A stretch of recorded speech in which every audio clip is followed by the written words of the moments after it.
We are so close to kick-off in Euro 2020. Just a look at the odds as we're almost at the eve of the tournament. France favourites in this one for very many, and then it takes you all the way through to the likes of Croatia at the end of that, who are 33-1. But is there some unrest in the French camp at the moment? Well, we welcome back in now Jules, Sid and Stevie, and let's talk about Olivier Giroud. And I'll just let the panel all know what was said after France's 3-0 win over Bulgaria. Obviously, he came on for Benzema, who got injured in this game. He said, "I was a little quiet because sometimes I make runs and the balls aren't forthcoming. I'm not saying that I always make the best runs, but I am seeking to offer solutions in the box." Now, he did also say that it wasn't a stigmatisation of Kylian Mbappe or whoever else, but obviously it was something he said. Didier Deschamps tried to downplay it by making a comment himself, but what do you make of this, Jules? Why has he come out and said this? It's interesting because he obviously was the star of the night on Tuesday night with the 2 goals that he scored, getting him closer to the record set by Thierry Henry. So it was all very positive, and I think maybe he wanted to make a point that it's not just Benzema and Mbappe and Griezmann, because we've only spoken about those 3 really since the team got together, and maybe he wanted to make a point that it was also him, that he can bring something to this team, that he can score goals, that sometimes as well he makes good runs that other players don't see or don't want to see, and maybe that was a little dig at Kylian Mbappe. They played together up front on the game on Tuesday night, so maybe that was that. I thought Deschamps was quite clever in the way he dealt with it, but certainly I think Deschamps and Giroud realised how important Giroud was, and maybe people had forgotten it when it was all about Benzema and Mbappe and Griezmann. They forgot how important Giroud could be in that team, and I think that's why he wanted for people to remember. No, he definitely showed them coming off the bench with those 2 goals as well, Stevie. But what have you made of these comments? I tell you what this does? This tells you, if you're a France player, this tells you, do not read the papers. I mean, seriously, I'm not just being too nice. One of the problems that the best and the biggest teams have is the media. And the media can be with you or they can be against you. And they haven't even started the tournament. And if you look at the first line of that, it says, "I was quiet because." Now, to me, the question's about, well, you might have scored 2 goals, but you're a little quiet overall. That's not turning around and trying to make out these teammates are not passing to them, because that's what the media are trying to do. So this just reminds me that when you're playing, and you're playing at a big tournament, and you're the favourites, and everybody's after you, do not read the papers. Jules, you're laughing at Stevie. Tell us why. No, he's right, because he's right. And I can tell you that the comments that Giroud made on Tuesday night had 0 impact on the squad. It's not like on Wednesday morning, players said, "Hey, what did you say this?" There was an argument. There was nothing. He just went like this. It's not that they don't care, but Stevie is right. They don't read. They don't listen. The group is very happy together, and I think Giroud was not looking for troubles either, or to criticize Mbappe or criticize Benzema or anything like this. It was just a case of, "Hey, I'm here. I scored 2 goals, but we can still improve because we could do this and that a bit better." And I think if you ask all the other 25 players, they could also have something constructive to add, I think, to the conversation. What's the latest on Karim Benzema then, Jules?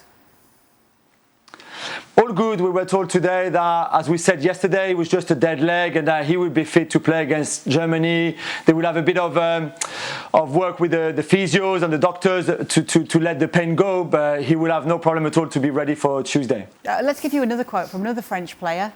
Also, media being in action here. Griezmann, we've seen this before when he was at Atleti. He said, "In France, I've earned respect. With the national team, the play goes through me. I feel much freer, like when I played for Atleti. At Barcelona, the criticism was sometimes exaggerated. I feel more comfortable playing with freedom. It's true that when I'm played on the wing, I don't have the dribbling or the speed to play 1v1. In fact, we've seen him say this since he's been at Barcelona. He's reiterated it here. What's he trying to say, Sid, to his manager and ahead of the new season at Barca? Well, to very slightly follow along Steve's line about the media and obviously the way that quotes like this are picked up and the way that they're intended is not always the way that they're then read back, although obviously in both of these cases, and I don't necessarily want to be the journalist picking on the footballer here, but in both of these cases the footballer said it. It was said by the footballer, it wasn't the media. But this really is just an analysis. It's an analysis of it. But, well, who said it? Did a player Yes, say it, or they did the journalist say it? Players said it in both cases. And you're right. Footballers are sometimes best not reading it. That is definitely true, because of course the pressure that surrounds them is enormous. In this case, I think it's an analysis. I think it's an analysis that's right. I think it's an analysis that's entirely legitimate as well and justified. But of course, it's an analysis based on the different identities of the players around him in those teams. And of course, we all said this a million times when he went to Barcelona, going to the place where possibly the only person in the world that plays your role and your position better than you is already there. So by definition, there will have to be a reconstruction of that forward line. And I think what Griezmann said is essentially right. And here comes the bit where the journalist makes maybe more of this than he should, beyond the quote itself. Here comes that bit. Griezmann has got to leave Barcelona. If this is how he feels, and he's entitled to feel like this, he's got to leave Barcelona. Do you think that's the best solution for him, Jules? Yeah, I mean, the point he's making is that the French national team is built around him. This is his team, more than Kylian Mbappe's team or Paul Pogba's or anyone else. This is his team. Everything goes through him. That's what Deschamps has been telling us, telling the players. This is Griezmann's team. The ball is built around him, which is not the case, like Sid rightly explained, at Barcelona, and it will never be the case until Messi retires, and that could be another 2, maybe 3 years. So, yeah, maybe he should leave, maybe he should stay and himself evolved a little bit in the way he plays, and maybe just admit that the fact is the team is built in Barcelona around Leo Messi and won't be built around Antoine Griezmann until Messi leaves. How realistic is it, Sid, for Barcelona to get a player the likes of Antoine Griezmann off their hands, given the fact that we're just coming out of a pandemic, the financial troubles that many clubs find themselves in?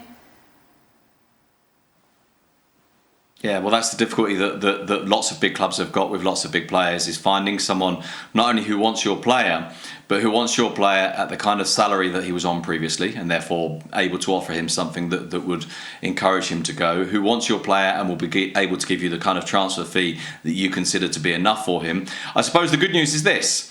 The good news is that there's a European Championships about to start, and there's a very good chance, isn't there, that Griezmann plays brilliantly. There's a very good chance that his value goes up during this European Championships, and that clubs around Europe look at him and think, okay, we've been maybe slightly unsure about him at his time at Barcelona, but we're seeing here that he's a brilliant player. One other thing, by the way, that I would defend Griezmann on, and I think he's absolutely right when he says that some of the criticism has been exaggerated, I think his performances at Barcelona have been okay. The problem is, of course, that he comes from having set such a high bar, and that's where the difficulty comes. And this is all about him having said this. If this is how he feels, then there has to be a solution. Now, obviously, it's worth noting here, he's talking about how he feels with France, not necessarily saying, and by the way, I absolutely hate being at Barcelona, it's a different role, it's a tactical analysis, which is not necessarily problematic. But I do think that if he wants to play that central role, he will need to do it at another club.